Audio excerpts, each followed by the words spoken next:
वाहिगुरु जी का खालसा, वाहिगुरु जी की फतेह। सभी धर्मों का परमात्मा को याद करने का तरीका अलग अलग होता है और सभी को अपने अपने तरीके से किए जाने वाला धार्मिक कर्म, सिमरन, पूजा पाठ पसंद होता है, दूसरों का नहीं। लेकिन संगत जी, जो ऐसा सोचते हैं अर्थात खुद को सही और दूसरे को गलत कहने वाले, वह ना तो खुद धर्मी होते हैं और ना ही वह सच्चे। वह केवल अहंकारी होते हैं जिसका उन्हें बोध नहीं होता। परंतु जब गुरु नानक पातशाह जी की इस तीसरी पौड़ी को पढ़ते हैं तो एक अलग ही नज़ारा सामने आता है। हमें इस पौड़ी भाव पदे से पता चलता है कि गुरु साहब का दिल कितना विशाल है। उन्हें किसी से कोई भेदभाव नहीं। कोई कैसे भी रब को याद करता है, भजन करता है, महिमा करता है, वह सभी जन गुरु साहब को प्यारे लगते हैं, क्योंकि गुरु साहब उनके तन को नहीं, धर्म को नहीं, वेश को नहीं, मन को देखते हैं। उसका मन जो रब से जुड़ गया है उसे देखते हैं। और मन जुड़ा कैसे? जब वह परमात्मा के हुक्म में चला तब वह रब के गुण गाने लगा और एक से एक हो गया। तो संगत जी, गुरु साहब इस पौड़ी की शुरुआत में बहुत ही प्रेम से फरमाते हैं कि गावें को तान होवें किसे तान। तान भाव बल ताकत। गुरु से फरमाते हैं कि जिसके मन ने हुक्म में चलना सीख लिया, वह अपने भीतरी आत्मिक शक्ति को पहचान लेता है। वह जान जाता है कि जिस शक्ति से ये सारा संसार चल रहा है, वह तान बल शक्ति मेरे भीतर भी है। और वह मन फिर उसकी शक्ति के भजन गाता है। भाव के वह गाता है कि वह सर्वशक्तिशाली प्रभु कितना ताकतवर है, जिसने बिना किसी सहारे के धरती को आसमान में हवा में टिका कर रखा है, जिसने जीवों को जिंदा रखने के लिए सांसों की डोर बांध कर रखी है, जिसके एक इशारे पर जगत बन जाता है और एक इशारे पर वह फिर सिमट जाता है।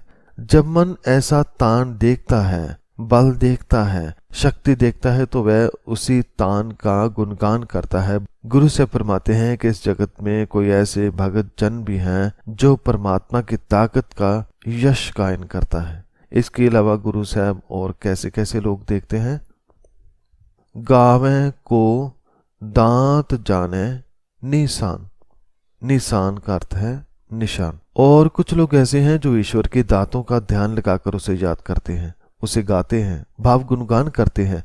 वह जीवन में मिलने वाली हर वस्तु का, जैसे जीवन का, श्वास का, परिवार का, भोजन का, हर चीज जो उसकी तरफ से मिल रही है, उसे परमात्मा की दात समझते हैं। वह समझते हैं कि यही उसका निशान है, भाव यही उसकी निशानी है कि वह दातें दे रहा है और हम ले रहे हैं, उसे भोग रहे हैं। और उसकी हर एक दात पर, हर एक श्वास पर मन कुर्बान जाता है, बलिहार जाता है। तो गुरु साहब देखते हैं कि यहाँ कोई ऐसा भक्त भी है जो परमात्मा की दात को उसका निशान समझकर याद करता है, गुणगान करता है, गाता है।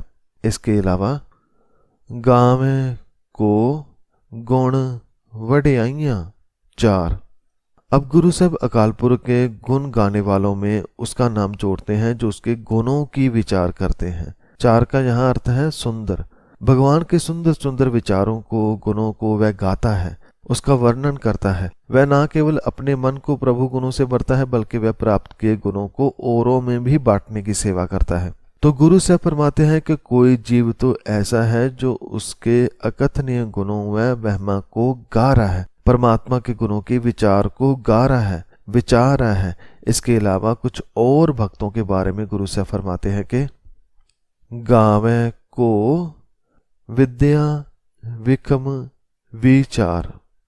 संगत जी, गुरु साहब ने हमें कितने प्यारे प्यारे प्रभु के प्यारों के बारे में बताया कि कोई उसके बल को देखकर जुड़ा है, कोई उसकी दातों को देखकर जुड़ा है, कोई उसके गुणों को। और अब गुरु साहब फरमाते हैं कि कोई जीव विखम भाव कठिन से कठिन परमात्मा की विद्या को, उसके ज्ञान को विचार विचार कर गुण गाता है। भाव व लिखे हुए ग्रंथों का अध्ययन करता है और जो महापुरुषों ने पहले लिखा है उसे और गहराई से खोज खोज कर उसमें से तत्व निकालता है, जिससे उसे रस आता है, आनंद आता है। जैसे जैसे वह विचार करता है, उसका अपना मन भी उसमें डूबता चला जाता है। परमात्मा का ज्ञान है ही ऐसा, जो मन लगाता है वह उसी का हो जाता है।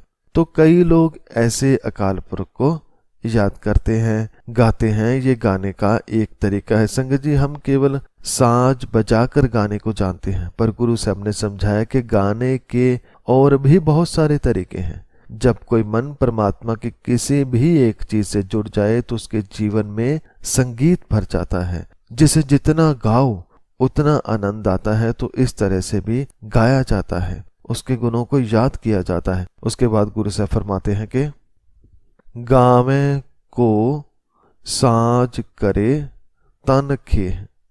कोई मन इस तरह से भी गाता है, भाव इस तरह से भी देखता है कि अकाल पुरख शरीरों को बना भी रहा है और फिर उन्हें खे भी कर रहा है, भाव मिटा भी रहा है। कहने का भाव कि कुछ मन ऐसे हैं जो देखते हैं कि जीव का आना उसके हुक्म में है और उसका जाना भी उसी के कारण है, और वह देखता है कि इस जगत में ना केवल जीव बल्कि कई ग्रह भी नए बन रहे हैं और कई ऐसे हैं जिसकी आयु पूरी हो गई है, वह नाश भी हो रहे हैं। ये सारी शक्ति देखकर, ऐसी लीलाएं देखकर मन रब के गुण गाता है, उसे याद करता है, गुणगान करता है। इसके अलावा गावे को जी ले फिर देह। गुरु साहब ऐसा मन भी देखते हैं जो परमात्मा का गायन इसलिए गा रहा है क्योंकि वह देखता है कि वह केवल शरीरों को मिटाने वाला ही नहीं बल्कि वह जीवन लेकर उसे नया जीवन देने वाला भी है। जैसे कोई भी चीज जब मरती है तो पूरी तरह से नहीं मरती, वह कोई और रूप ले लेती है। यहाँ तक कि तारे भी मरकर नहीं मरते, फिर से ब्लैक होल में जाकर नया रूप ले लेते हैं।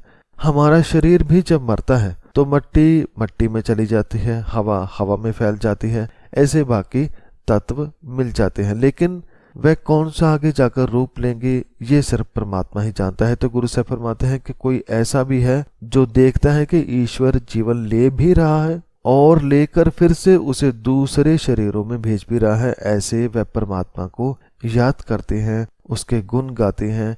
ये शक्ति देखकर, ये महिमा देखकर उसका गुणगान करते हैं। और गावे को जापे दिस्से दूर। गुरु से फरमाते हैं कि कोई उसे दूर जानकर गाने वाला भी है, भाव वह देखता है कि परमात्मा कहीं दूर है, यहाँ हमारे साथ नहीं है, किसी दूसरे आसमान पर बैठा है। उस जगह पर जब हम मरकर जाएंगे तो वहां उससे मिलन होगा। वह सारी जिंदगी ऐसे प्रभु को याद करता है। तो बहुत से मन ऐसे भी परमात्मा को याद कर रहे हैं, गुण गा रहे हैं। इसके साथ ही गुरु साहब फरमाते हैं कि गावे को वेख्य हादरा हदूर। भाव इस जगत में केवल वही नहीं जो दूर जानकर प्रभु के गुण गाते हैं, यहाँ पर वह भी है जो उसे हादरा हदूर भाव हर जगह हाजिर नाजर देखते हैं। भाव ऐसा मन भगवान को हर कहीं बसता हुआ देखता है। तो बहुत से मन इस तरह से भी परमात्मा का गुणगान करते हैं। इन सारे मनों की बात करने के बाद कि मन कैसे कैसे परमात्मा को देखता है और जैसा किसी को गुण नजर आता है वैसे ही उसको याद करता है, उसका गुणगान करता है। तो गुरु साहब ने ऐसे अलग अलग तरह के लोग अकाल पुरख का गुणगान करते हुए देखा है। लेकिन एक बात गुरु साहब आगे पंक्ति में फरमाते हैं कि कथना कथी ना आवे तोट। कथना भाव कथन करना, बयान करना। गुरु से फरमाते हैं कि ये जितने भी पहले भक्तजन बताए ये तो कुछ भी नहीं है, ऐसे अनेकों और भी हैं, अनगिनत हैं। लेकिन परमात्मा का जितना भी गुणगान कर लो वह कम ही है, क्योंकि वह किसी भी वर्णन में पूरा नहीं समा सकता। वह समुद्र की तरह है जो किसी घड़े में नहीं समा सकता। भाव अनेकों ने उसकी कीर्ति का कथन किया है किंतु उसकी महिमा का कभी अंत नहीं हुआ। उसे जितना जानो वह उतना और ज्यादा बढ़ जाता है। हम जितना जानते हैं उतना वह और बाकी रह जाता है। कहने का अर्थ कि परमात्मा का गुणगान कभी ना खत्म होने वाला है। और कथ कथ कथी कोटि कोट कोट। कोट भाव करोड़ों, अर्थात कई करोड़ों ने अकाल पुरख को कथा है और कथन कर करके भी उसका अंत नहीं पा सके। क्योंकि कोई केवल उसके एक रूप को जानता है और दूसरा किसी दूसरे रूप को, कोई उसके एक गुण को जानता है और कोई उसके दूसरे गुण को। ऐसा कोई नहीं है जो उसे पूरे का पूरा जान ले। इसीलिए परमात्मा के जगत में बहुत सारे नाम हैं, क्योंकि किसी ने जैसा उसका गुण देखा वैसा उसका नाम रख दिया। गुरु साहब फरमाते हैं कि करोड़ों जीवों ने उसके गुणों का कथन किया है, फिर भी उसका वास्तविक स्वरूप पाया नहीं जा सकता। हम जितना भी जानेंगे वह एक तिनका मात्र से भी कम होगा, क्योंकि उसके अंदर अनेकों ही गुण हैं। पर संगत जी, यदि हम किसी एक गुण पर भी टिक जाएं, उसे मन में बसा लें जैसे कि पहले भगत जनों ने बसाया, तो हमारा जीवन भी सफल हो सकता है। परमात्मा के कितने गुण हैं? गुरु साहब उसके बारे में फरमाते हैं कि देंदा दे लेंदे तक पाह। इतने ज्यादा गुण है कि परमात्मा दातार गुण देते जा रहा है। गुण देने से, दाते देने से वह नहीं थकता, लेकिन जीव जरूर थक जाता है। संगत जी, ईश्वर में तो इतने ज्यादा गुण हैं कि गिनते जाओ तो खत्म ना हो, तोलने बैठो तो तोल ना पाओ, लिखने जाओ तो किताबें खत्म हो जाए। वह देने वाला जितना मांगो देगा, बस हमारे मन में उन्हें बसाने की क्षमता होनी चाहिए। ऐसे ही उसकी दातें, पदार्थ भी कभी खत्म होने वाले नहीं है। हाँ, लेने वाले जरूर थक जाते हैं, भाव खत्म हो जाते हैं, लेकिन पदार्थ खत्म नहीं होते। तो संगत जी, जैसे तन के लिए पदार्थ खत्म नहीं होते, ऐसे मन के लिए गुण खत्म नहीं होते। गुरु साहब फरमाते हैं कि जुगा जुगंतर खाही काहे, अर्थात जुगों जुगों से जीव परमात्मा के दिए पदार्थ खाता चला आ रहा है, उसके गुणों को याद करता आ रहा है, पर ना तो पदार्थ खत्म होते हैं ना ही उसके गुण। हम थक जाते हैं, लेकिन उसके पदार्थ खत्म नहीं होते। उसके गुण, नाम, प्रेम कभी खत्म नहीं होता। उसके पदार्थ और गुण भी उसके जैसे हैं, ना खत्म होने वाले। हुक्मी हुक्म चलाए राह। संगत जी, जपजी साहब की पहली पौड़ी, फिर दूसरी और अब तीसरी, तीनों में हुक्म की बात आई है कि इस जगत में एक राह जो परमात्मा की ओर लेकर जाती है, वह है हुक्म की राह। जैसे आप किसी से रास्ता पूछे कि मुझे इस तरफ जाना है, तो वह आपको बताएगा कि भाई ये रास्ता पकड़ो, मंजिल तक पहुंच जाओगे। तो गुरु साहब एक रास्ता समझा रहे हैं हुक्म का। क्या मित्र, हुक्म में चलना सीखो, तुम अपनी मंजिल पर, परमात्मा तक पहुंच जाओगे। जैसे कि पिछली वीडियो में भी जाना था कि हुक्म हमें तब समझ आता है जब मन विकारों से, हौमे से, अहंकार से मुक्त होता है। जब ये दीवार टूटती है, फिर मन को रास्ता साफ साफ दिखने लगता है। तो गुरु साहब फरमाते हैं कि आदेश करने वाले निरंकार की इच्छा से ही संपूर्ण सृष्टि के मार्ग चल रहे हैं। उसके हुक्म से ही हम आते हैं, उसके हुक्म से ही दुख सुख हैं, उसके हुक्म से ही गुणों को गाते हैं। लेकिन हुक्म को ना समझने के कारण ही हम दुखी होते हैं, परेशान होते हैं। लेकिन जिसने हुक्म चलाया है, वह हुक्म चलाकर, इस राह को चलाकर बहुत खुश है। जैसे कि गुरु साहब आखिरी पंक्ति में फरमाते हैं कि नानक विगसै वे प्रवाह। विगसै भाव खिल रहा है, प्रसन्न हो रहा है। वे प्रवाह भाव बेफिक्र चिंता से रह और सदैव प्रसन्न रहता है। क्यों? क्योंकि उसने जगत में हुक्म का रास्ता चला दिया है, और इसी रास्ते पर चलकर मन ने अपनी मंजिल तक पहुंचना है। परमात्मा इसीलिए प्रसन्न है क्योंकि उसने जो भी बनाया पूरा बनाया। यदि कोई भूल चूक होती तो वह चिंता करता, पर उसने जो भी बनाया पूरा बनाया। रब ने जो भी बनाया उसमें नियम भी लगाया, भाव हुक्म लगा दिया। इसी कारण हे नानक, निरंकार प्रसन्न है, वे प्रवाह है, और हमें भी उसके हुक्म में चलकर ऐसा बनना है, वे प्रवाह, सदा प्रसन्न रहने वाला। तो संगत जी, ये थी तीसरी पौड़ी, जिसमें गुरु साहब ने सबसे पहले एक एक करके उन जीवों की बात की जो परमात्मा को याद करते हैं। लेकिन याद करने का तरीका अलग अलग है, पर याद तो वह एक को ही करते हैं, प्रभु को करते हैं। और इसके अलावा ये भी समझाया कि इस तरह के और भी बहुत सारे जीव हैं, भक्त हैं, जिन्हें जैसा उसका गुण नजर आता है वैसे उसका गुणगान करने लग जाते हैं। और ये भी बात समझाई कि अकाल पुरख में इतने ज्यादा गुण हैं कि जीव ले लेकर थक जाते हैं, पर वह देता नहीं थकता। इसके अलावा अंत में ये भी बात समझाई कि परमात्मा प्रसन्न चित रहता है क्योंकि उसने जगत में हुक्म को लगा रखा है।